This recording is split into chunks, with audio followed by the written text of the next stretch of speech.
She's a winner. Oh my goodness, if I heard it said 1,000 times, I heard it said 10,000.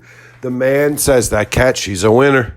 She's a hockey cat. That's a hockey cat. She's a golden star. He would say she's a golden star. He loves her so much.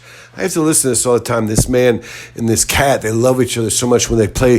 The man takes his receipts when he goes to the Walgreens and picks up his 15 prescriptions. He has a big, long receipt, and he brings it home, and sometimes he cuts that receipt in half because it's so long, or sometimes he balls that one up tight. He balls it up. You can make, almost like in the old days when you were making a golf ball for the wealthy and the elites, you could stuff a bunch of feathers. You stuffed like a top hat's worth of feathers into a golf ball, an old leather golf ball, and you sold it for a great deal of money. That's the same thing that we're talking about. That man, he takes the Walgreens receipt and he scrunches it up so tight it rolls like a pellet.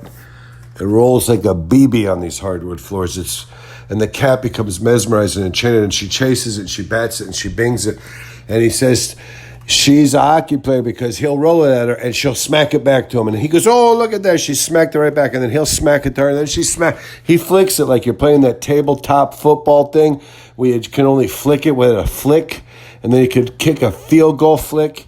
But that's what he does. He does a little soccer kind of flick on the little tight ball and he'll go when he goes to Food City, or I forget where he likes his receipts from. It's the Walgreens. I watched the man crinkle up Walgreens receipts, Food City receipts. There's a couple others. Maybe it's Speedway. I cannot remember. Maybe it's the G.I. Joe's supply shop that he goes to sometimes. I cannot remember, but he says, this girl's a hockey player. This cat's a hockey cat. This is a hockey cat. And, you couldn't really deny it. He kind of flicks it full speed, and she bats it right back at him. And then he flicks it again, she bats it right back. It's really quite mesmerizing. And you want to talk about parlor tricks in a rooms, and then the parlor tricks could burst out into the whole manor house. I mean, I saw one time where this cat and the man started flicking it back and forth, and they invited some young girls in, and they all played field hockey. It burst over. It started with just the man and the cat flicking. It went on for hours, and the man was pretty intoxicated.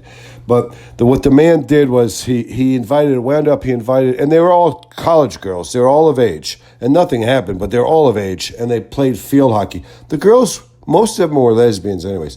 So it was no kind of aspersions or dispersions. And it was field hockey. It was robust. It was wonderful. Horseplay. It was wonderful. Vitality. It was wonderful to get the exuberance and burn the endorphins. And it was all platonic. Everybody loved it. I remember. It was beautiful. I remember how the man played the field hockey. He scored quite a few goals with that cane that they played the field hockey with. It was really, as I said, quite mesmerizing.